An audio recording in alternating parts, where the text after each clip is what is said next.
Salutations, everybody. It is Matty here today with episode 241 of the H.A.M Radio Podcast. And if you've clicked on the YouTube video, then you already know. But for our audio-only listeners, yes, this is indeed a solo show this time around. Our young lad, Karak, has traveled to a far and distant land known as San Francisco, and he is over there testing out a game that I think you guys will be pretty interested in. And I'm really happy for him because, quite honestly, I've tried to tell Karak time in, time out, dude, you got to do more preview coverage when you get the opportunity. Your channel's big. People look at you for reviews. You're one of the most reliable guys out there, if not the most reliable guy. People really trust you, and if you could offer that on the preview side of things, although sometimes that discussion doesn't carry over into the final review, I think it would really help you out. So I'm happy he's giving it a whirl. It's for a game that I think you guys will really like, so I'm excited for what Karak's doing. Be sure to keep it locked on his channel. For those of you who are new here, this is a weekly gaming show run by myself, and as you've probably guessed already, Karak of AngryCentaurGaming, one of my very good friends.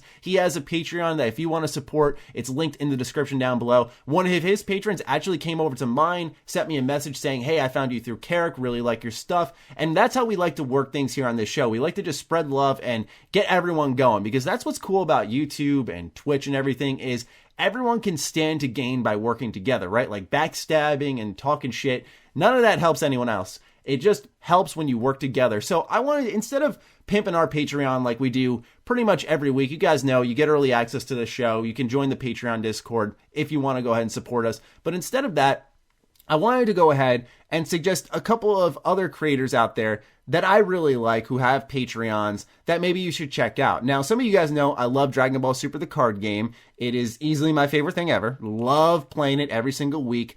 And I watch a couple of YouTubers in that community who actually run their own Patreon. One of them is Joey Palladino. He runs a channel called Crossworld TCG. He's got about 4K subscribers, but this guy has made such excellent content and really helped me improve my game for Dragon Ball. So I'm a patron of his. I also recommend, and this has nothing to do with Dragon Ball, Luke Stevens. He's a great creator out there, and he makes great critiques. He makes really fun videos. He's got a good personality, very well spoken, and based off certain financial situations for him, he actually had to launch a Patreon and get into a full-time space for this. So I do recommend giving Luke some love over on his channel. Great guy, great creator. He's collabed over here multiple times and joined the show. I joined his Talk Gaming show a couple of times in the past. So really cool guy. Those are two people I would recommend if you want to give them a look. Maybe you want to get into the card game or you want good gaming discussions.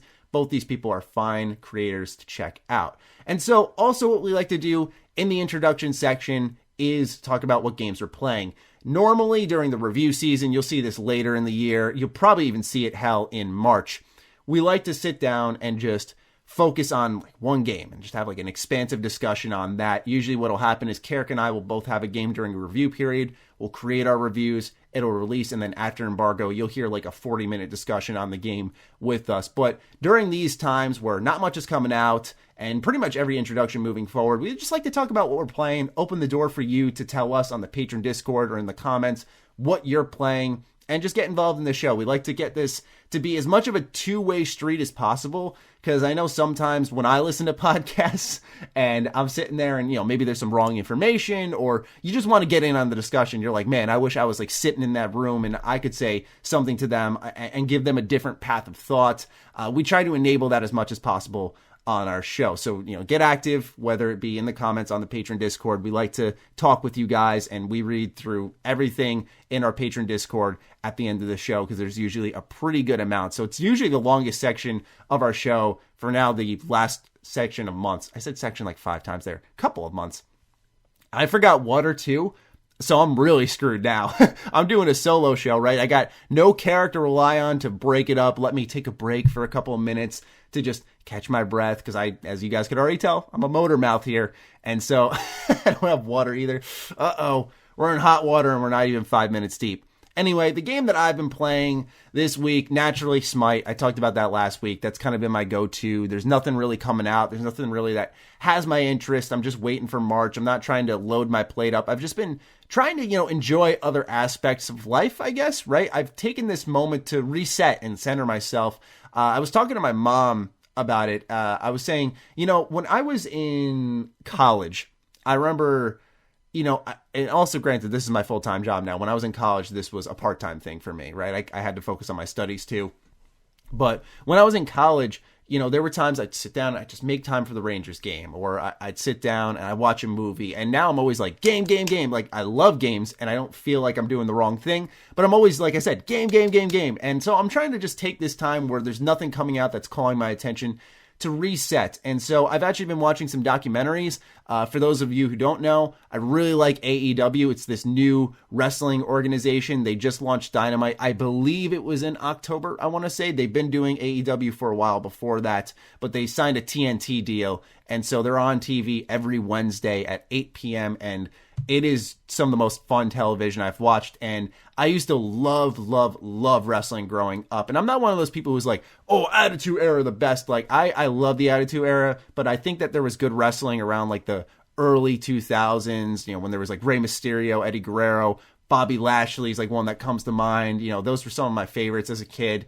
And so to see another great wrestling organization rise up and just be really fun to watch has been nothing short of a treat. So I've been watching a lot of documentaries on that. That's stuff that I've tried to just, carve out time for, to just relax, enjoy myself, because sometimes you get so lost in the games that you end up losing focus of that enjoyment. Variety is the spice of life. And when you're able to do a ton of different things, like this person outside my house who's starting up their car that's incredibly loud. I'm sure you guys heard that.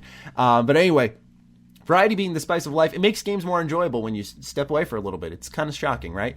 So I'm just recentering myself in that manner. A game I'm actually playing that I can talk a little bit about is Bloodstained Ritual of the Night. I really waited this one out. I really did, because I wanted to play it on Switch. For those who don't know, this is from Koji Igarashi, who formerly helped create, Castlevania. Now, I'm not the biggest Metroidvania player, right? I'm not usually a fan of the side scroller that involves you getting new abilities, going back and forth. The only game in that genre that instantly comes to mind that I liked from that was actually Ori and the Blind Forest. I'm very excited for the next Ori. I think it's Will of the Wisps is what it's called.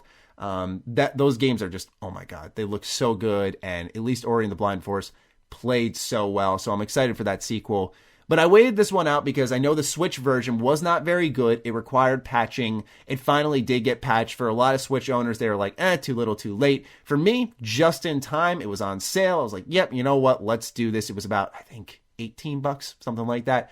Really not that bad. Use trade-in credit to get it. Yes, ladies and gentlemen, even though this is my full-time job, I still go to GameStop. I still use the trade-in system and try not to spend money as often as possible. It's pretty helpful. Anyway, I've really liked this game. I like the art style. I found myself surprisingly engaged with the lore. Although I'm only like 2 hours in, I couldn't tell you much about it. I just find the universe itself inherently interesting. I think there's a sense of goofiness too that I didn't really expect in some of the game mechanics. And you could see you could feel the Kickstarter goals within the game. Like there's just certain things in there where you're like, what is this? And you're like, oh yeah, I could totally see this being a tier in a Kickstarter.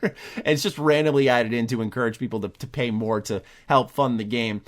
It's one of the few games that I've played where I'm like, oh wow, I don't know how else to describe it, but it's like, I'm so used to hearing how Kickstarted games are disasters, right? You immediately think of like Mighty Number 9. Shenmue 3 was a complete mess. And I say that as like a lifelong Shenmue fan. Loved 1, loved 2. Although I did play 1 last August. And I gotta say, look, I'm a big fan of Shenmue. Did not age well. I think Yakuza's sort of taken over what Shenmue once was. And it's a natural successor. Highly recommend Yakuza if you haven't played it yet. But anyway, I'm so used to hearing that Kickstarter games aren't that good. To play one that actually is good has been a real treat. I really like to see the game was handled well, and I've enjoyed it quite a bit so far. I'm surprised at some of the RPG systems. There's like immediately I got hit with like tons of different weapons. Like I got a gun, I got a huge claymore, I got a whip, which I was kind of disappointed that the animation wasn't similar to that of Castlevania, but I'm sure that would have led to some legal problems. So I understand. But there's like short swords, there's armor, there's accessories, there's abilities. I was really, really surprised by that there were RPG systems in place. So you guys know me, I love RPGs. So I'm pretty intrigued here. I'm going to keep playing it. It's going to be my game at PAX since I'm going to take my Switch with me. So I'm going to need something to travel with. So as it stands, that's what I'm playing, just this and Smite. I'm very excited that Smite has announced they are looking into a rework of Loki, who is one of the more popular gods in like public matches, but when it comes to like competitiveness and actually participating in team fights, he's not very good. So to see them considering a rework for him, really good news for me. But with all of that out of the way, let's get into the news. It was a low-key busy week. Oh, wow. Did I just say... Yeah, wow, that worked really well. Like, Loki, the god, low-key... Okay, all right, we're moving on here. Anyway, normally before conventions, the news isn't really popping. It's just announcements of like, hey, we'll be here. And then at the convention, you see a lot more information. But this time around, ladies and gentlemen, we got a busy week of things to talk about. Of course, you guys know me. Like I said, I love RPGs, so we got to headline the show with Baldur's Gate 3 getting its gameplay reveal. Larian Studio announced in a trailer that they are going to be unveiling it Thursday, February 27th at 3:30 p.m. Eastern Standard Time at PAX East. So I will be there, ready to cover the game. We really don't know what they're going to do with this game, quite honestly. They've titled it their most ambitious game yet, which is really exciting. You guys know I'm a huge fan of Divinity Original Sin, as well as Larian Studios. I think they are easily the best RPG developers our industry has to offer. I'm sorry, I know a lot of people really, really like CD Projekt Red, and they set a great example as well. But I think in the terms of a true choice and consequence, limitless options feeling RPG, that is absolutely Larian Studios. So them saying this is our most ambitious project yet, when you look at Divinity 2, which actually, now that I think about it, was Divinity Original Sin 2 Kickstarted? I gotta look that up, because if that was the case, then maybe I should take back what I said about, yeah, Divinity Original Sin 2 was on Kickstarter. So I should take back what I said about guide Kickstarter games, because my favorite RPG of the last decade was Kickstarted, and I wasn't a part of it. I'm kind of disappointed in myself. Anyway, to hear that this is their most ambitious game is tremendously exciting. So, I mean, it may not even be like what we're used to seeing from Larian. It very well may not be the over-the-top isometric RPG that we've seen in older Baldur's Gate games, as well as Divinity. For those who don't know, I'm actually just going to be starting a playthrough of Baldur's Gate 1 this weekend. I want to get a video out before... I'm timing it out in my head right now. I want to try to get it out before we see Baldur's Gate 3 from Larian Studios. I just want to do like a 2020 review of the new enhanced edition package that's coming out. Right when I saw that Baldur's Gate 3 was coming to PAX, I was like, oh man, I got to get my hands on the older ones and see what they're all about. I'm really excited because this is the first one in 20 years. So it's possible that, sort of like what Bethesda did with Fallout, where they got the rights to Fallout and they were like, we're going to do Fallout 3, and they completely changed what the game was, that we may see that happen here with Baldur's Gate. And I would really like to see Larian crawl into the action space, because some people may be familiar with Baldur's Gate, but they may be familiar with it in the way that I was introduced to it as well, which is through Dark Alliance on the PS2 and the GameCube, and I think it was the original Xbox. But Baldur's Gate Dark Alliance 1 and 2 was an overhead action RPG that some of you may be familiar with.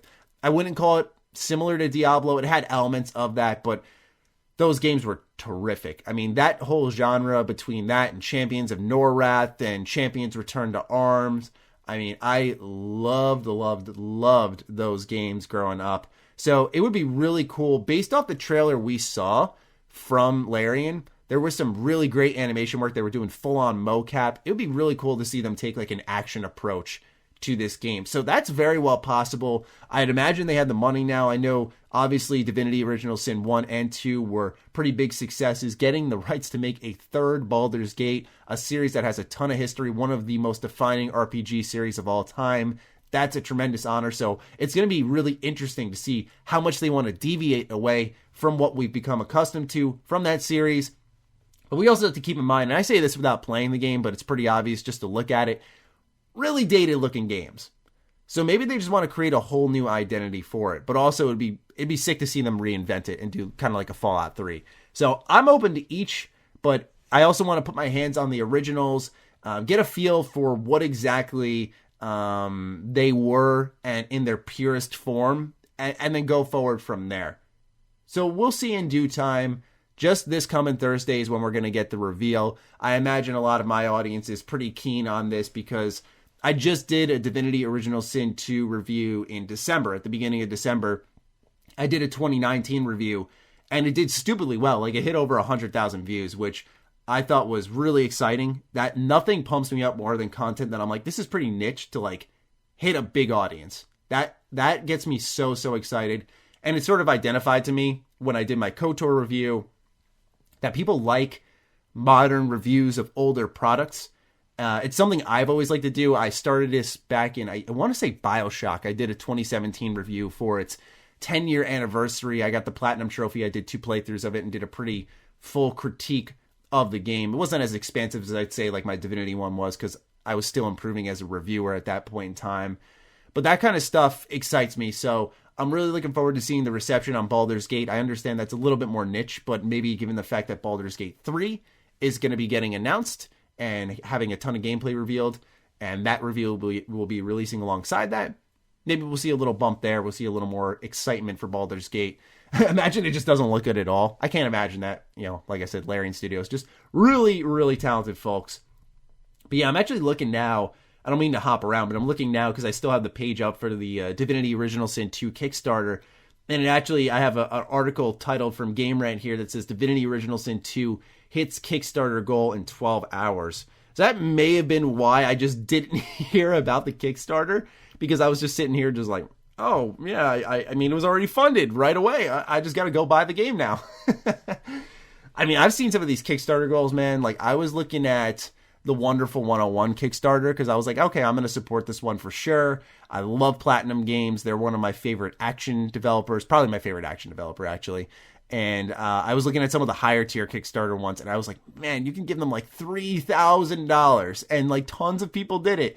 I couldn't even imagine having that much spare income to just sling $3,000 at a game for like, I think the one thing I wanted, man, I got to be honest, or was it like $300? It might have been $300. You could get like a vinyl record. You could get like t-shirts and stuff, keychains, but like, man, that much money. I don't know if I like a game that much, although I'd be a bit of a hypocrite because I let my hype get to me with Final Fantasy 15, and I bought the Play Arts Kai action figure collector's edition, and yeah, the Noctis figure's sick, but I'm kind of annoyed at myself because, yeah, I like Final Fantasy 15 a lot, but its combat's aged horribly. It's one of the quickest, worst aging games I've ever played. Just going back to it, I'm like, what were they thinking? Just holding the circle button to attack, and that's it. You just hold the circle button, and then in the middle of the screen, they'll say block. You press square real quick. It's just, oh man, really disappointing on the combat side of things. But hey, I like the story. It's definitely a lot better now with all the patches, but when I played it originally, I liked that one. But anyway, I'm rambling off topic like any other podcaster. So yes, you can expect Baldur's Gate 3 gameplay to be arriving at your doorstep on Thursday, February 27th at 3:30 p.m. Eastern Standard Time. And with that, we'll move on to our next bit of RPG news. A lot of RPG news. We're talking about THQ Nordic moving forward with the Gothic remake. So I have an article here up from Engadget. It says, after it released a playable teaser in December to gauge public interest for a remake of the 2001 fantasy RPG Gothic, THQ Nordic says it's moving forward with full development of the title. The publisher credits overwhelming positive fan feedback for the decision. According to THQ Nordic, of the 43,111 people who completed a survey after playing the playable teaser, 94.8% said they want the company to develop the prototype into a full-fledged game. A new studio in Barcelona will lead the development of the remake, not the original developer Piranha Bytes, which is currently working on a different project for THQ Nordic. Other than the fact that it's not coming in 2020, THQ Nordic hasn't shared a release date, but when it does come out, the updated Gothic will be available on PC and next-gen consoles. THQ Nordic says approximately 180,000 people have checked out the Gothic playable teaser. Thankfully, it doesn't appear there's any chance of it becoming a collector's item like Hideo Kojima's PT. I keep like hesitating on words because I'm just rolling and I'm like, wait, did I just read that right? I did. If you haven't played it yet and consider yourself a Gothic fan, you can still download it for free as long as you own a game from Piranha Bytes on Steam. So yeah, some of you might recall back in December, I made a video called The RPG That No One's Talking About, and I covered how THQ Nordic, alongside their Barcelona studio, were making a possible Gothic remake. And I actually went back, I fired up the original Gothic, because I did not own any games from Piranha Bytes, and I played some of it, and I was like, wow, this universe is really cool. And then I fired up the remake, and I made a whole video on it, and that video gained a lot of traction, like almost 250,000 views. It got just above, I think, 220,000 views. It did, once again, one of those videos I was like, oh, we'll see how it does. Maybe like 20,000 people will check it out. That'd be really cool. You know, help the cause a little bit, because like THQ Nordic said, they were just saying, we leave it in the fans' hands. They were telling people, you know, you decide if we're going to make this or not. And I was like, this thing seems really cool. I think people would love to see this, but I don't think enough people know about it. So to see that a lot of people actually were excited about it, really positive about it, and that video did gain traction, I feel kind of proud of myself. I feel like I played a part in helping get that thing going. Not like, you know, it wasn't the developers who made it or that fans gave it a chance, any of that stuff, or went to the length of leaving surveys. Don't get me wrong. I'm just saying I feel kind of good that that video did really well, and maybe we played a small part in getting this bad boy to happen. And it seems to have a load of potential. I really liked Gothic. It was this mixture of like really grounded in its universe. Like, it felt very real and believable. It was palpable, but yet at the same time, it had fantasy elements, because you were like trapped on this island, and you were sent there for even the smallest crime. Like, you could have just stolen an apple from a food stall, and they're like, yep, you're going to help with the war cause. You're going to go mine ore on this like completely isolated island. And I think there was like a shield over the island that was protecting them and keeping them trapped in as well. So you're just pretty much put into almost a role of being a slave to this big government body, and you're just doing it for their war cause. They're just trying to justify their war cause, and I really found that grounded universe pretty fascinating. I really do recommend looking into it, whether it is the original, which a lot of people say has aged quite well. It's a 2001 game, so do be warned. But it's also really cheap. You know, there's frequent Steam sales. You can easily get it for $3. So if you're like me and you didn't own any Piranha Bytes games, I think I went with, it was like one of their games that Piranha Bytes made that was not well received at all. I'll have to look it up in the meantime. But I ended up spending like $10 to get access to this beta thing, and it was actually really worth it. I gotta be honest. It was really cool to put your hands on something. It was Risen 3, by the way. Risen 3 was horribly received. I gotta look up reviews for this one. But this game, it has a lot of potential. I think when it comes around, it can catch a lot of people's eyes. It has a 51% on Metacritic, but some critics have actually given Risen 3 a pretty positive review. 7 out of 10 from GameSpot, 83% from PC Gamer. So who knows? Maybe it's not as bad as what I had originally heard. But anyway, yeah, Piranha Bytes games, you got to own one of them to play this teaser. I do recommend it. It's cool to get your hands on something like that early and be a part of the decision-making process. Now what you do if you play it is get a feeling for what's coming. It's definitely a little janky. It's definitely not well optimized. Like, definitely not well optimized. Really runs like crap in some areas, which I do document in my video. I was pretty straightforward about it. I was like, this is really what they do have to, shape out things quite a bit. And it makes you wonder, how far were they with this game, right? Because they made this playable teaser and they said, okay, you decide for us where we're going to go with this game. And it's like, did they just stop development there and wait?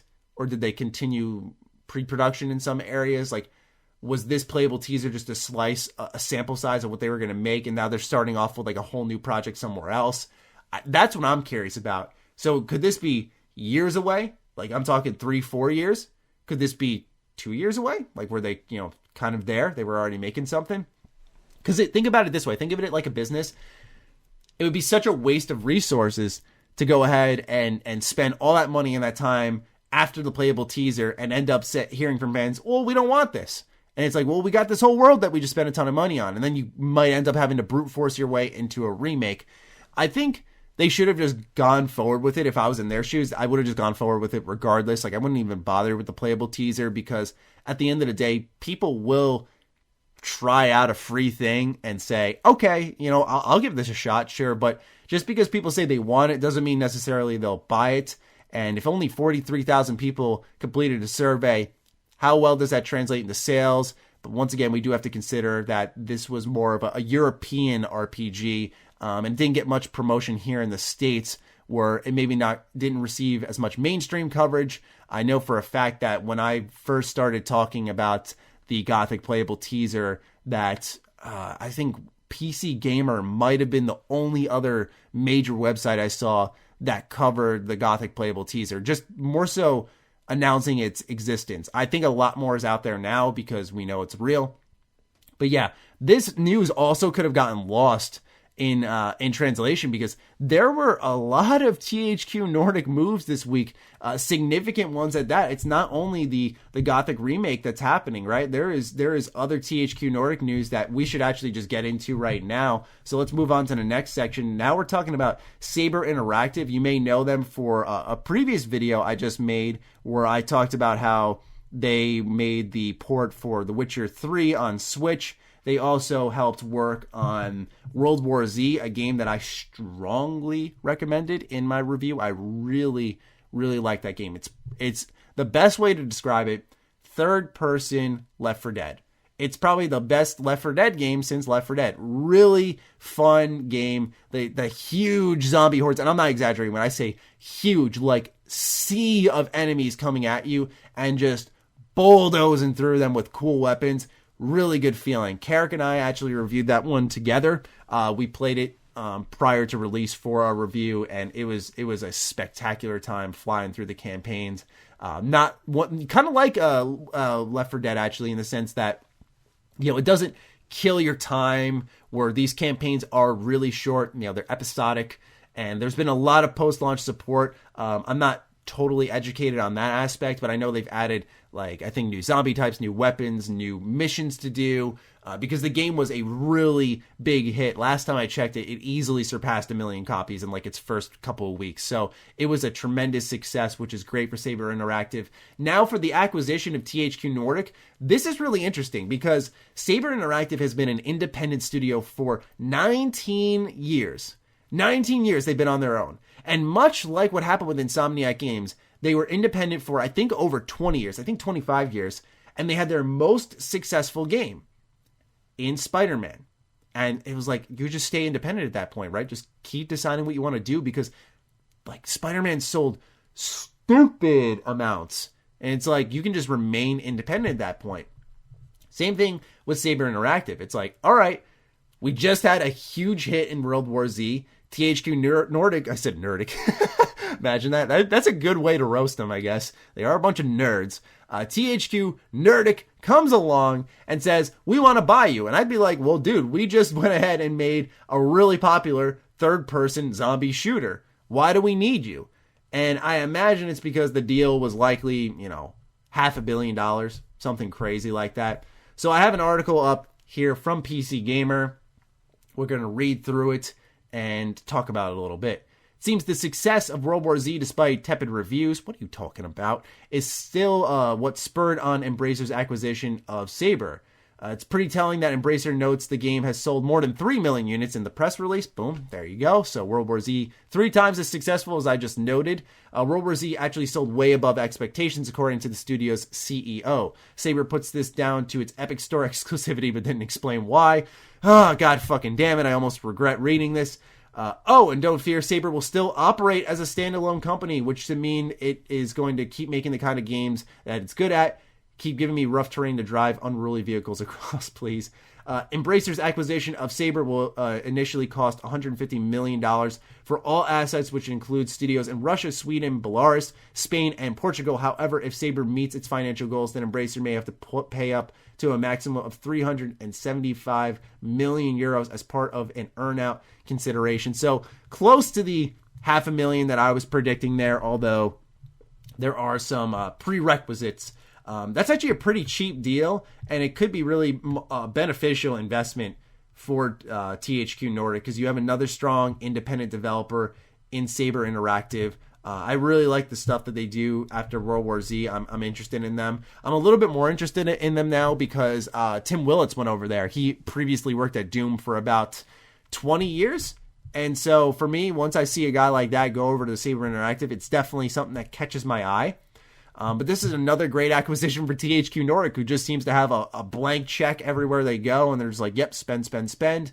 Although 2020 will be an interesting year for THQ Nordic, because we're definitely going to see the likes of Destroy All Humans, the remake. We're going to see the SpongeBob SquarePants Battle for Bikini Bottom remake. 2 games I am hyped for. They look really awesome. So I feel like now THQ Nordic might be entering that phase of slowing down the purchases. We're probably going to see like a re-release of Kingdoms of Amalur to test the waters for a remake or a sequel, or that old MMO that was originally being made in the Kingdoms of Amalur universe. Of course, we got Time Splitters, which is inevitably coming back in the form of a remake or a reboot. So they have a lot of great things on the horizon. I think this might be one of their, I don't want to say last acquisitions, but I think they're going to start slowing it down.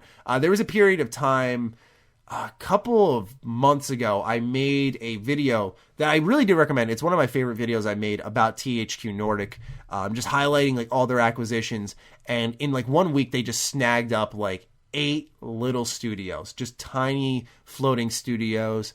And I mean, part of it's, I think a lot of these companies just love the idea of financial security. Nowadays, I don't think you can have enough of that. It helps to have the backing of a publisher to ensure that you can just continue to make your own games and just focus on that, especially in the case of Saber Interactive, where they do to have that THQ overhead, but they get to operate independently. I struggle to believe this type of stuff. I look at a situation like Platinum Games. They're like, we received an investment from Tencent Games, but don't worry, it won't impact us. We're remaining independent. I'm like, what? Hold on. What do you mean? Like, no company, same thing with THQ Nordic. We're still standing alone here, even though we have THQ Nordic owning us. I think it's to reassure the consumer, because when you really think about it, have you ever given someone money, to get money back down the line and been like, here you go, man, here's $175 million. Okay, we'll just say that. Here's $175 million. All right, see ya. No one does that. No one does that. THQ Nordic, Tencent with Platinum Games, these companies are overhead. They're here to make money. They see value in the products that both these companies were creating, respectively. And so they're going to tap them on the shoulder if they're not making enough money. And they're going to wonder why they invested in them if they're not going to make them money. And eventually, because you need their investments to continue to make games, that's when you start to see them bend the knee. Now, that's way ahead of time. We haven't seen THQ Nordic do anything egregious in the terms of microtransactions, mind you. Specifically, I'm talking microtransactions. But it's just something to be aware of. Not that all of a sudden the Gothic remake is going to have some form of microtransactions in gambling, loot boxes, whatever you want to call it. I'm more so just saying, be aware of the PR speak. That's something that Karak and I really preach on this show. Be ever so vigilant of the PR speak. Because what they want more than anything is for you to just give them your money without thinking much about it. Not like you're brainless, not like you're mindless, but that your purchase from them is easy. And so they're going to say things like this to reassure you, because probably as it stands now, they don't know what's going to happen. So they're like, don't worry, we're standing alone. We're going to be fine. And if push comes to shove and something changes, they're going to make that change. Maybe they have to add loot boxes somewhere. And then they're like, okay, we'll face this PR nightmare when we have to, if anyone confronts us about it. It's why you see so many companies being sneaky, kind of going on the low. They're trying to be low flyers and just let things happen, and then answering questions later instead of taking sometimes a more ethical route, God forbid, and just going ahead and saying, you know what, maybe we should make our money in a way that does generate a profit, but doesn't turn our customers into gamblers. But I'm more so just speaking generally at this point. I'm not really speaking about Saber Interactive with THQ Nordic or Tencent with Platinum Games, although Tencent's a little more realistic to expect some form of microtransactions or significant changes in the terms of a business model, because they are such a heavy-handed company and they do have a lot of money. And I imagine, given the investment that Platinum Games had received, in a sense, it does let them remain independent, right? They can pick their projects in the future. But let's say Wonderful 101 comes out again, and while it had a successful Kickstarter, let's just say it sells like crap. doesn't generate much revenue for the company. The game happened, but it doesn't generate much revenue again, right? Like, I think the Wonderful 101 on Wii U sold like 15,000 copies, 20,000 copies. Like, it sold jack shit. And so imagine this happens again. I don't think it will. I think it'll sell better now because clearly the demand's there. There's been a lot of coverage for it. Got a lot more mainstream attention. So I think it'll sell better for sure. But still, Tencent's looking at this for a profit. And let's say it doesn't generate a profit. Then what? But I'm still curious because I hope it's Nier, but Platinum Games also said that they're going to be announcing a new game this coming week. We'll see what that is. I didn't want to speculate on that too much here because they didn't really give us much details. I would imagine it's either Nier on Switch, Nier Automata, or a new Nier game. But then again, a lot of people forget that Platinum Games is working on Babylon's Fall with Square Enix already. So that'd be another Square Enix project being published by them.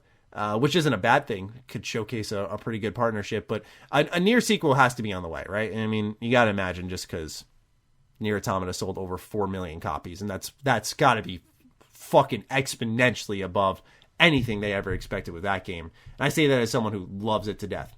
Anyway, Saber Interactive acquired by THQ Nordic. Pretty significant happenings there. Now we move on, and we talk about something I didn't really expect it all this week. I got to be honest with you guys. I was like, what the hell is this news and why is it on my feed? But we got to talk about it because I am a Borderlands fan, even though I was not a big fan of Borderlands 3. I thought it was very chaotic and not the good way. I thought the gameplay was still strong, but the story was laughably bad.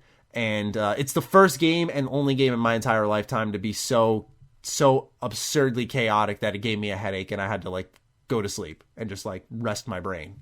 I swear to God, that game could have freaking given me epilepsy. Ridiculous. So not the hugest fan of Borderlands 3, but big Borderlands fan overall. Really liked 1, loved 2, like many others. Pre-sequel, we don't talk about much here. 3, serviceable. It's okay. And so we learned this week that there is a Borderlands movie in production. It's to be developed, game terminology, man, stuck in my head. It's to be directed by Eli Roth. Now, Eli Roth, who is this guy for all the movie amateurs? I swear on my life, you can't hear me typing right now. I'm totally not Googling anything he's done here as I delay. Certainly you've heard of movies like Inglourious Bastards and Knock Knock and Green Inferno and Hostel and Cabin Fever, Death Wish, Clown, Aftershock. I guess Hostel has 3 parts. Interesting. Okay. Anyway, seems to be a well-known guy. I'm just kidding. I don't want to pretend like I know a crap ton about movies. You guys know me. I don't watch a lot of movies. I'm trying to get better at it, but I'm not going to sit here and talk movie directors like I would talk a game dev. I know game devs. I know them by name. I could talk their history and kind of offer points of view on that. I'm not going to try that here. But what's more interesting to me is the existence of a Borderlands movie. So we're going to read this article from IGN, and I'll give some extended thoughts, and we'll move on. I'm so excited to dive into the world of Borderlands, and I could not be doing it with a better script, producing team, and studio. I have a long, successful history with Lionsgate. I feel like we have grown together, and that everything in my directing career has led to a project of this scale and ambition. Interesting. I look forward to bringing my own energy, ideas, and vision to the wild, fun, and endlessly creative world of the game. Randy Pitchford and everyone at Gearbox have been incredibly supportive of my ideas. It feels like a perfect storm of creators coming together. We are out to make a new classic, one which fans of the game will love, but also one which will find a new audience globally. All right. As a director, Roth is best known for his gruesome horror work on the likes of Cabin Fever and Hostel. In recent years, he helmed the Keanu Reeves-led home invasion thriller Knock Knock, the reimagining of the 1974 revenge thriller Death Wish, and the fantasy adventure film The House with a Clock in Its Walls. Borderlands is rumored to be going after an R rating, which makes sense as the studio aims to make the movie with the same in-your-face attitude that made the series a blockbuster mega franchise. So, of course, Borderlands' success is no secret to anybody. You noticed I made a side. You can probably hear me talking to my hands now. Why am I reacting this way? It's good to see video game movies doing well. Let's start off with that, okay? Nothing makes me upset about Detective Pikachu or Sonic the Hedgehog doing well. 2 movies I have seen. we'll have a Sonic the Hedgehog movie review up on the Patreon and then on free feeds as well. It's going to be myself and my girlfriend on BFGFAFK. We saw the movie together just a few nights ago, and so we're going to be going ahead and discussing that over there. Long story short, I thought it was okay? But I think when I was on Twitter and when I was seeing like the sales for Sonic the Hedgehog and the major turnaround and some of the public reaction, people were like, man, it's really good. I love this movie. And I was like, it's okay. Like, I think the expectations for game movies have hit such a dangerous low that anything that's not absolute fucking shit is considered great. Because as far as I'm concerned, Sonic the Hedgehog, it had endearing moments. Sonic, I never really thought I'd say this. He was cute. And, I like Ben Schwartz's performance as him. Of course, what's his name? Oh my God. This is what I'm talking about, man. Hold on. I think it's not Ben Stiller. Jim Carrey. Christ almighty. Jim Carrey's performance as Eggman, Dr. Robotnik, really good. I really liked it. But overall, like, it was one of those typical, like, human cross animation films where some of the acting on screen with the animation just seemed awkward and, like, you knew no one was there. And I mean, as much as I wanted to like the movie a lot, it was stupidly predictable. It was a kid's movie. And as a kid, I would have adored it. But there was like, it wasn't that level of fan service and fun and semi-complexity that maybe Detective Pikachu, I would say, offered compared to that of Sonic, which was strictly just simplicity for kids. And there's nothing wrong with that. I'm just saying, I mean, I saw grown adults freaking out over the Sonic movie and how great it was. And I think it's because we saw the trailer and how fucking bad it looked.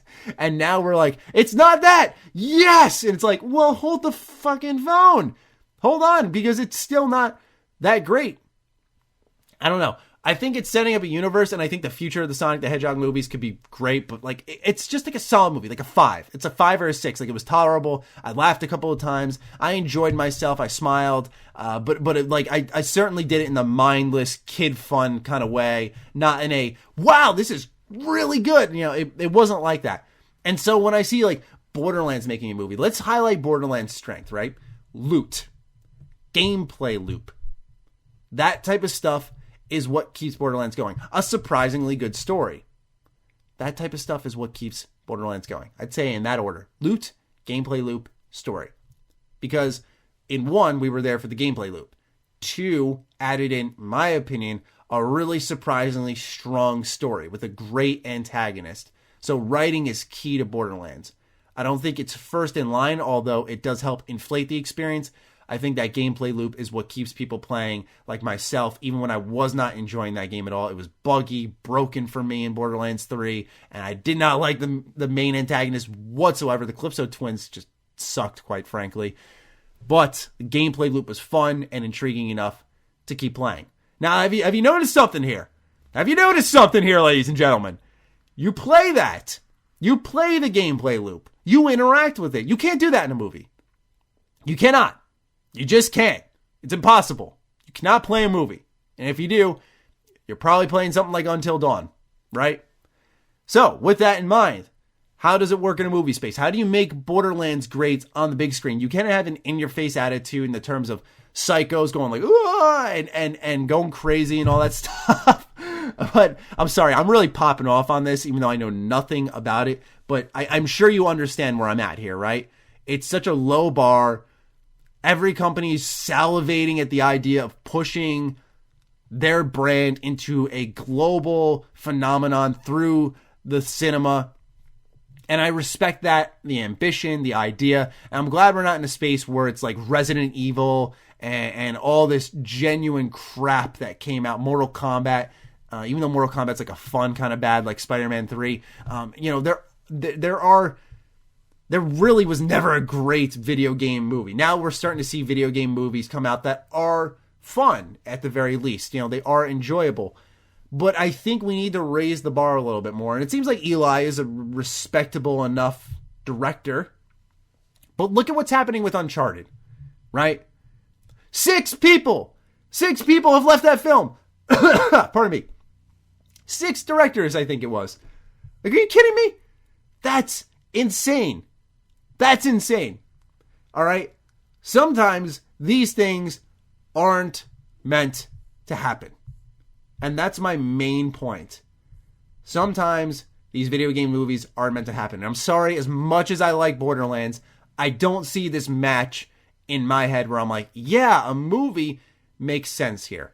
To me, like Detective Pikachu, okay, bringing Pokemon to life, you've already kind of spread globally through Pokemon Go. This makes sense. Sonic, okay, he's a mascot. He's been around for such a long time. He has to have a reinvention. He's very kid-friendly. This could be great for Sega. Makes sense. But with Borderlands, I'm just like, your main thing that brought people in was something with the gameplay.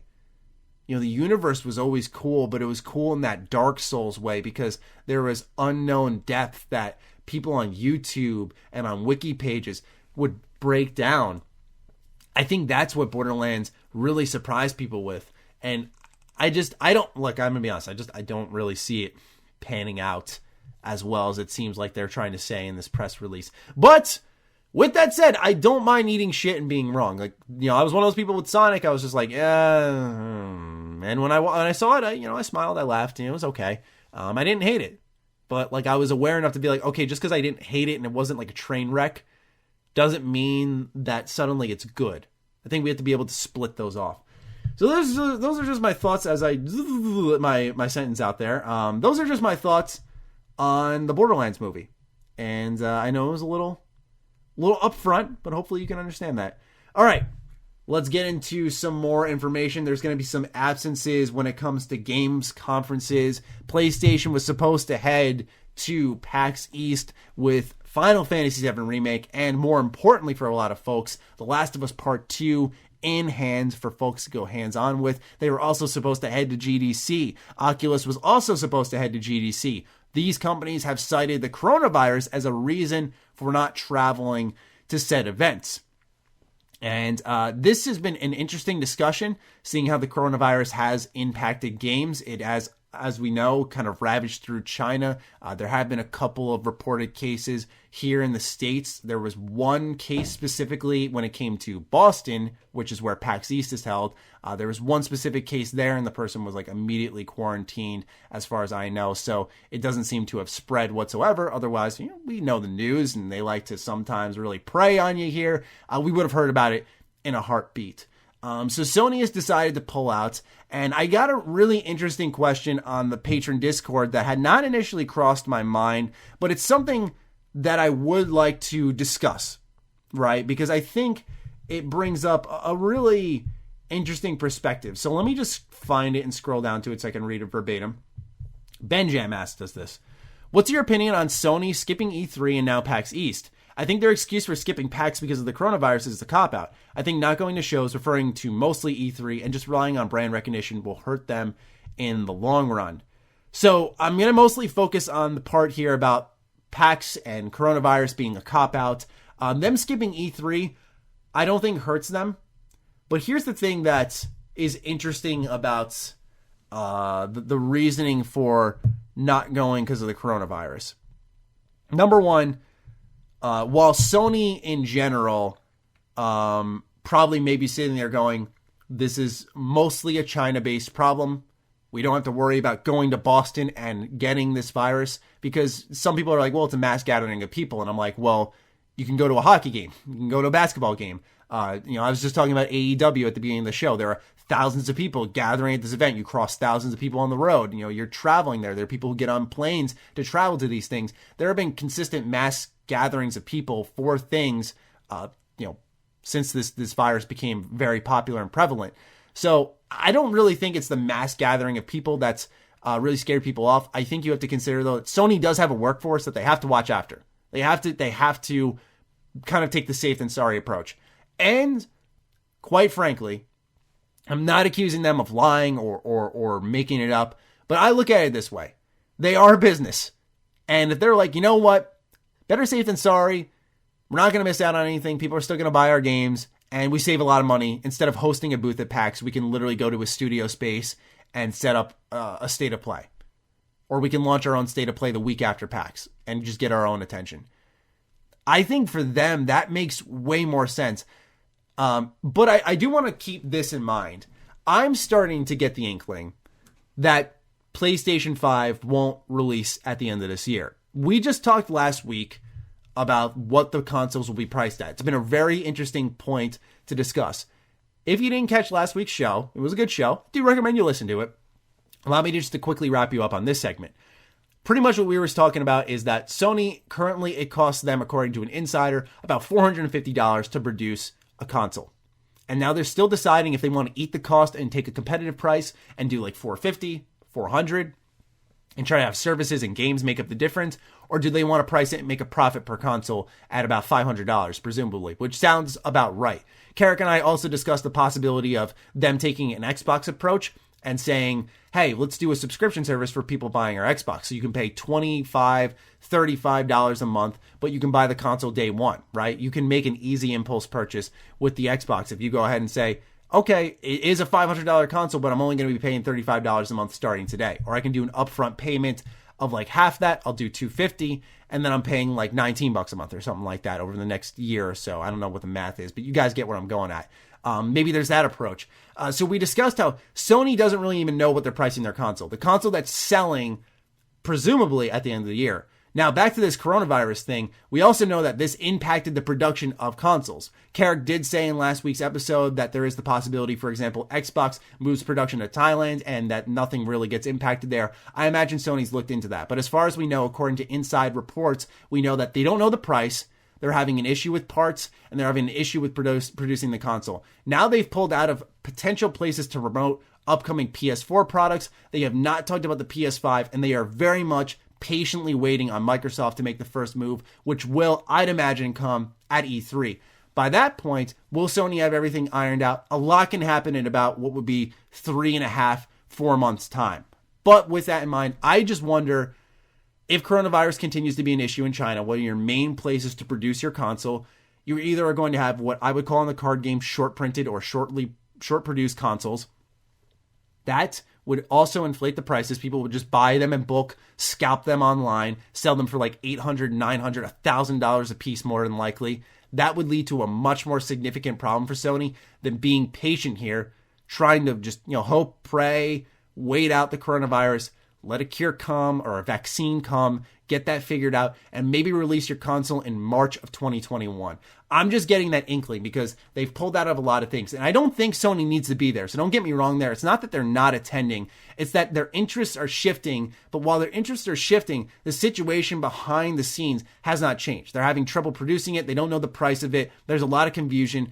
And they're kind of in the dark, it seems like. I'm sure they know I'm sure. We do know they know the parts. They are aware of that much. I'm sure they have certain things in mind. But quite honestly, this also would impact games releasing on there day and date. So that is something worth considering that could counter my point. I'm just getting a little unsure of that. Like I said, I don't sit in the conspiracy camp that Sony is doing this because they think that the coronavirus is a good excuse. I'll admit, as a company, it's one of those things where if I sat here and went, oh, yeah, Sony's making it up, right? People could just be like, dude, you're a dick. You're a fucking dick. Like, this is a serious thing going on, and you're calling it made up. The respect that they're watching over their company, and it would make complete sense. But on the other side of the coin, right? You look at the situation where Sony's not showing up to PAX because of the coronavirus, and it could benefit them as well. It's kind of a hard to fight against excuse for some folks, and it just keeps that mysterious cloak over what they're doing just there. Just keeps it there. So it's a great question. It's a great discussion to have. It's a shame that this is becoming that much of an issue. Better safe than sorry, I guess. But also one thing we do have to consider, if it's anything, is that Sony would be coming from Japan. I don't know if that changes anything whatsoever in the terms of transmission of the virus, although all travel from China to anywhere has been shut down. Like they're not allowed into the United States as it currently stands. They're not allowed to go anywhere, as far as I'm aware. And so it's to keep the virus quarantined until we can figure out a vaccine or a cure of some kind, which is serious business, man. But the way I look at it is, if the virus is trapped over there, then why does the idea of Sony saying, let's go to Boston, which had one quarantine case suddenly warrants, and by the way, this quarantine case I think happened like towards the inception of this in like, I want to say late December or early January, where if more cases were going to pop up, I mean, it's a pretty aggressive virus, we would have known about it. And then it does call for a reaction. But I think ultimately this may be a decision from Sony that benefits them in multiple ways, but it is sensible to look out for your workforce. So I respect it. I respect what they're doing. I'm still going to PAX East because, quite frankly, like, I'm not really concerned because we're in the United States. Like I said, there's been so many public gatherings.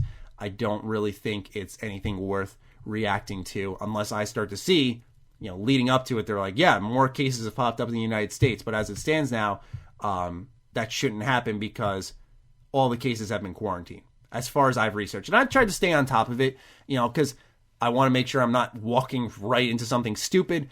At the same point, I also want to make sure I'm aware. I also want to be educated on something that's kind of ravaging a part of the world right now. But I also think there is a bit of hysteria attached to it. I'm not one of those people who's like, oh, well, the flu killed this many people. The coronavirus isn't that dangerous. I mean, let's be honest, guys. It's more of the unknown is what's freaky about it. And I say this as someone with like general health anxiety. Like, I used to be, what's the term? A hypochondriac. Like towards like when I was 18 to about 20, I was like a really bad hypochondriac, like reacted to a lot of crap. Like I'd get a headache and be like, oh my God, like what's wrong with my brain? Like that kind of thing, right? Like I'd instantly go from like A to Z, just a huge leap. Because I say this because I've read the comments before when I made my video on the Outer Worlds and how the virus had impacted the delay there. And I saw someone say like, as someone with health anxiety, these news updates aren't really helping me. And I kind of sympathize with that and I understand it. And I don't say this to reassure or to comfort you because I believe in facts and knowledge and all that stuff. But, as it stands now, I don't think it's anything to really lose sleep over, to worry about, to freak out over, to cancel plans and travel over.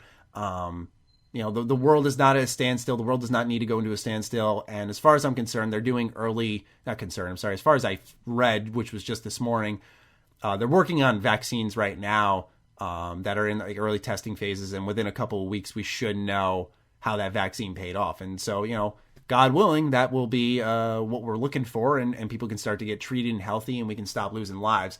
But when it comes to PAX East, yes, PlayStation has pulled out.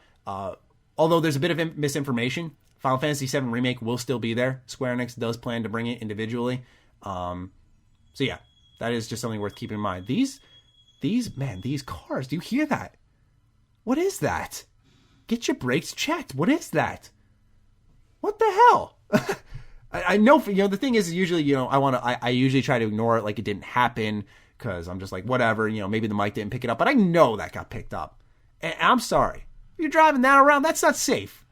Okay? And I say this as someone who drives a piece of shit vehicle. Okay, let's get into the patron questions. Thank you guys so much for a ton of your submissions. A lot of you noted that this was a solo show, so you did not go easy on me, and I love that. And so now, with all that, let's dive in. First question comes from Natural Calamity. He's got 2 questions. So let's start off with the first one, of course. As movies start to get bigger, do you think they will take a create-your-own-adventure approach? Maybe an A, B, C, D version of the movie with different outcomes, or have a headset which lets you choose options which will play out of prepackaged scenarios or anything you could think of in that ballpark. That's a great idea, but I think what would really happen, Calamity, is you would have game people helping produce these movies, and then they'd eventually go, why don't we just make a game? Because then you can do this, that. And there's that much more agency.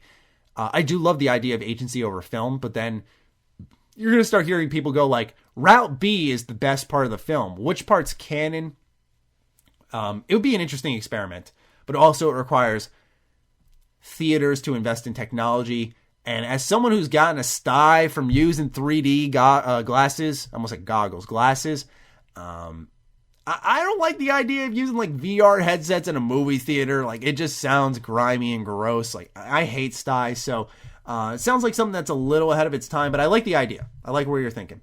Your second question from Calamity is, what is your thoughts on all video game tropes in movies, or more recently, the whole movie's plot is a trope?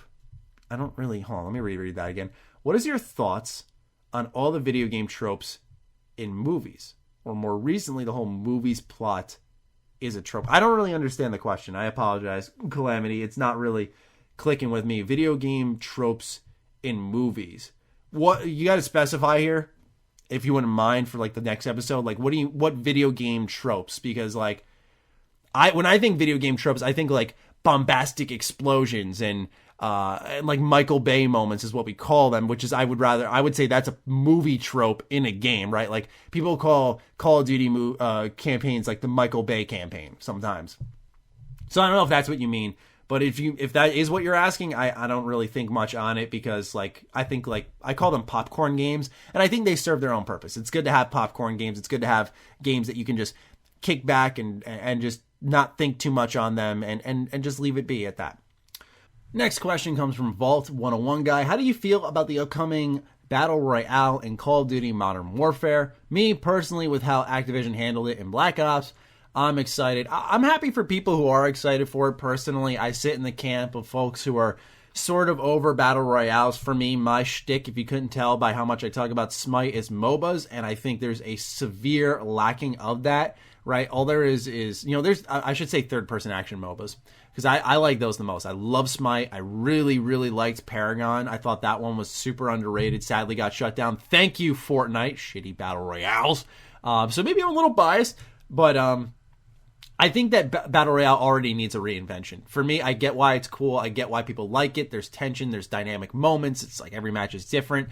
But for me, I've always wanted a blending of I think like a MOBA and a Battle Royale, where like you level up as you go along, plus finding random guns. Because here's the thing, is that there's no consistency in Battle Royale. Like, sometimes you're just subject to going to the area where the, quote, good drops, end quote, are. You land, and maybe there aren't good drops, or maybe someone gets to them before you. It just feels like too much of a luck of the draw thing, and I don't know, I'm not like a fan of that. Like, at least with leveling up, I could say, well, I'm a soldier class, and I've made it this far in the game, so now I'm level 20, and I have access to these abilities at the very minimum, even if my guns aren't that good. Like, there's a level of consistency, and I think some people love the inconsistency of Battle Royale, right? But it's just where I sit on it. I'm not that excited for it. I'm glad people are excited for it. It's good to see them doing something different, I guess, because Call of Duty Modern Warfare is just really honed in on the nostalgia. And they're just like, oh yeah, we're going to bring back Rust, and we're going to bring back Shipment. Oh my God, dude, like it would really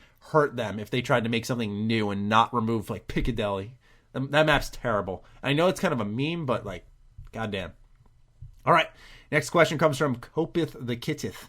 It says, did you watch the recent Animal Crossing Direct?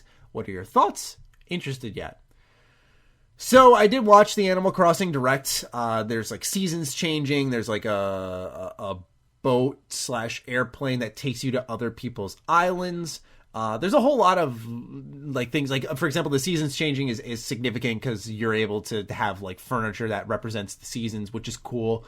As you guys know, I'm a Dragon Quest Builders 2 purist, so it's really hard for me to move on from that. But I'm willing to give Animal Crossing a chance.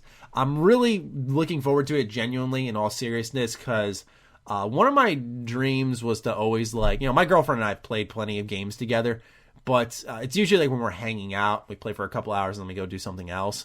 I've always wanted to just us to like chill online in a game together and play.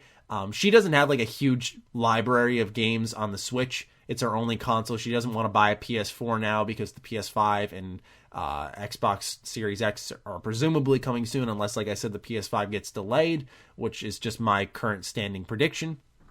But she was like, well, also the PS5 is going to be maybe backwards compatibility. We don't know how far that goes. So she's held off on buying other consoles despite her interest. Like, she's super obsessed with Final Fantasy VII Remake. So that one, yeah, she's going to be super jelly when I'm playing that one. But as it stands now, there aren't many games for us to play online together. So Animal Crossing is one of her favorite franchises, and right next to Legend of Zelda, which is her favorite. So for her, she's really, really, really pumped for New Horizons. And because of that, I know I have to play it even if I didn't want to, but the trade-off here is that I am going to make her play The Outer Worlds when it comes out on Switch, and that's the deal. But more importantly, I'm just really excited to kind of play something online with her. It really means a lot to me, and I think I'm going to have a particular fondness for Animal Crossing despite any jokes I've made just because of that. It's just kind of special. All right. Next question comes from Brown Ninja 97. Hello. Recently, we have had a wave of Chinese games getting translated to English, such as Guijin 3, Banner of the Maid, Tales of Hongyuan. I'm sorry if I mispronounced that. Gate of Ferment, etc., etc. I was just wondering if there's any chance you'd look into these games and maybe review them. Some of them look quite great, but they have been overlooked. So yeah, Brown Ninja, I actually went ahead and followed up on your message here. I looked up all of these games, and I gotta say that Guijin, sorry, once again, not sure how to pronounce it, as well as Banner of the Maid, look like really cool games, and I could see you totally being in the realm of being correct based off them being overlooked. Funny enough, the Guijin game, as it stands on Steam right now, has a 9 out of 10 rating with 14,853 reviews, which is really strong. It's a massive 3D single-player RPG. As for Banner of the Maid, this also sits at a 9 out of 10 with 2,400 reviews, and it claims to be a mix of turn-based strategy and a JRPG set in an alternate French Revolution with fantasy elements. That sounds really friggin' cool. So I gotta be honest, these are great looking games that I'm happy you put on my radar, and I'm happy that they are getting translated into English. I think some Chinese games can be overlooked very easily because of, I think, the likes of Tencent. That's probably the most notable and recognizable Chinese game team name, and they're not known for the best reasons. So I think that may be why. All right, JPat93. What? Wait, what? Do you think it's more than likely that he spelled... Oh my God, hold on. This is... Okay, we're going to have another lesson here, ladies and gentlemen. We're going to have another lesson here. JPat, you've spelled Karak's name wrong. Hold on. 1, 2, 3 times. He wrote, why do you think kayak is like that? I'm like, what the hell do you mean? Then the follow-up message is, do you think it's more than likely that carrot with a K, so I'm starting to think it's intentional, you're playing me for a fool here, is a secret government agent, or more likely that he enjoys the smell of his own feet? He also says, what's the most annoying sound that comes out of karaoke's mouth? So I think I'm being played for a fool here. You guys know I go on my tangents about grammar, spelling, revision, looking over your messages, making sure they're concise and clear so I don't sit here and bumble like a moron. And JPat, congratulations, you've actually fooled me here. Okay, so we'll answer your third question because that's the only one I can really answer. I don't know if Karak likes to smell his own feet. Perhaps he does. But what's the most annoying sound that comes out of Karak's mouth? It doesn't annoy me, but definitely like the most moment is when Karak, as you guys know, I've bitched about this on the show, is when I'm like, about to like transition to a segment, and then Karak's like starting up a new sentence to keep the conversation going. Like I'm like, all right, on to the next bit, and right as I'm saying that, Karak's like, all right, well, yeah, but Sly Cooper's actually really good. I'm like, oh, we're not done yet. Every time I'm like, oh, we're not done yet. Okay. I have no problem continuing the conversation, but that's definitely the most annoying because I'm like, damn it, Karak, stop that shit. All right. Moving on, we got Mike Fury. This will be the ultimate test because you guys know Mike Fury just doesn't really enjoy to revise any, and I mean any, of his messages. So here we go. I intentionally don't look at his stuff so I can make sure I can naturally cook him up in my environment here. Number 1, what animal do you hate the most? For example, I can't stand mosquitoes? Mosquitoes. Okay. You can't stand the animal mosquitoes. Oh my, oh my. Oh my, oh my.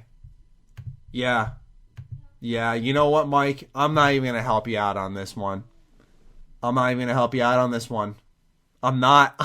doing it. I'm not correcting you. Number 2, if you could have any dangerous animal as a pet, what would you have? Dog/wolf is a cop-out. Tiger.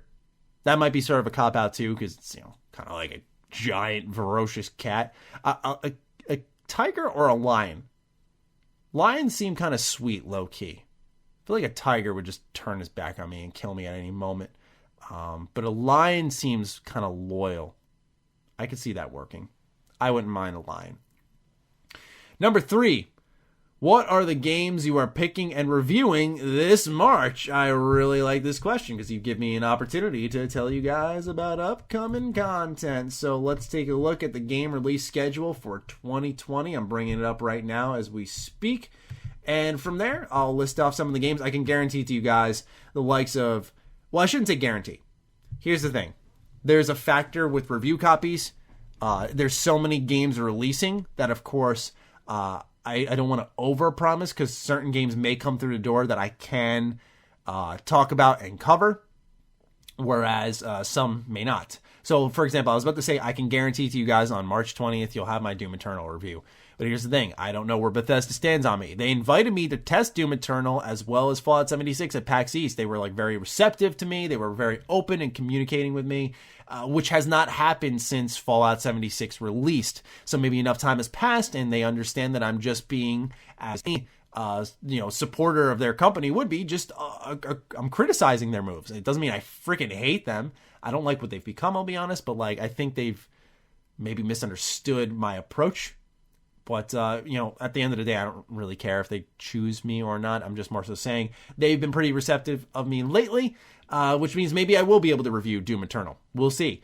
There's also Neo 2 coming out on March 13th. That one I'm really interested in, but I don't have a contact at Koei Tecmo. I'm good friends with Fighting Cowboy, who maybe will have one for me, but it's one of those things I can't guarantee. My Hero Wants Justice. I don't count on Namco to ever get back to me. I reached out to 3 different people and did not receive a single email response when it came to Kakarot, which fit my channel stupidly well. It's an RPG, for God's sakes, and they marketed it as that. Grand Blue Fantasy Versus is one that's on my radar, but I don't plan on reviewing that because I know that doesn't fit. I don't really review the Switch exclusives like Animal Crossing New Horizons. Maybe I will, but it doesn't seem like a particular dead month where I have to. Half-Life Alyx, I would love to, but I'm sure there's going to be a lot of submissions for that, so we'll see. Persona 5 Royal, I probably will get a review copy for that one, and if so, you can definitely expect a review for that. For me, I'm really concerned with the beginning of April with the likes of Final Fantasy VII Remake, which I think is going to be a huge game for my channel, as well as Resident Evil 3. I just love Final Fantasy VII so much, and I would love to create a lot of content for that. But yeah, it's also going to be interesting games like Bleeding Edge is one that's kind of on my radar somewhat, and I like to, you guys know me, I like to do big reviews like Spider-Man, for example, but I also like to do niche games sometimes. So those are some of the games I'm looking forward to in March that I want to cover / review.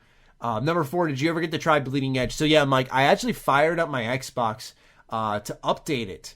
And it was connected via wireless, which I think was the problem because it was going so slow downloading the update. And I haven't turned on my Xbox in forever. But my wireless internet in my house has been dog shit for a little bit. And I think what happened was because of that, the update stopped and completely disconnected. And I would have had to restart the whole thing. I think I need to fire up my Xbox and connect wired internet to it. So sadly, I never got to check out Bleeding Edge, but I am very much looking forward to it. It looks cool. I really like hero shooters, and I could see myself getting into this one, especially because there's that cross-play with PC and Xbox. I could totally see my friends hopping on PC. I'll hop on Xbox or PC, depending on what I feel like playing, and go from there. I'm very interested in it, though.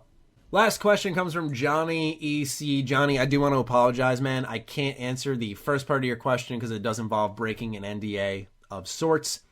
When it comes to your second question, though, is there any interest in Bannerlord? Pretty much my game for the month come April / March. So yeah, I'm actually really excited for this game because it's been a long time coming, and it looks like a mixture of almost Battlefront and an RPG and an RTS. It looks so cool. So this is one that I'm really looking forward to. I've been pretty vocal about it on podcasts mostly, on how last year more so, on how I was pretty interested in it. I actually forgot about it for a little bit. I know I was reached out to actually play this game at some point on the channel, in the form of a promotion which I was like, I'm already interested in the game, so this does definitely seem up my alley, but I haven't heard from them. It's been a little bit of time, so I do really look forward, as just a fan of games and RPGs, I look forward to playing this game regardless of what happens with that. It's one that I really need to just get on and at least trial run the first Bannerlord game, just to know what I'm messing with. I've watched a lot of gameplay on it, and it always looks so cool, but I never just carve out time for it. And it's my own fault because it's on the PC, and for me, like, when I work at the PC, I'm like, all right, like, enough's enough. I'm just gonna, I need to just step away. And that's why, a lot of people are like, you have a great PC, why are you playing on console? It's like, because I'm always at my computer working. I don't want to be at it any longer. And that, ladies and gentlemen, is the final question, and we'll wrap up episode 241 of the H.A.M Radio Podcast. Ladies and gentlemen, I thank you so much for your time here today. I appreciate it. I know that a solo show can sometimes not be tough to listen to in the terms of like the host, but more so it's just one person talking for such a long period of time. It's more better to have that back and forth. So I do hope I do you guys well when it comes to me just doing these shows on my own. It's why we're continuing our search for a third host, so we don't got to worry about it being a solo show, whether it's Karak or myself, mostly myself. And also because we want to have more variety in the terms of thought and discussion and entertainment. And as I mentioned in the beginning of last week's episode, I have a really cool slate of special guests coming up for you guys to really start pushing this show forward again.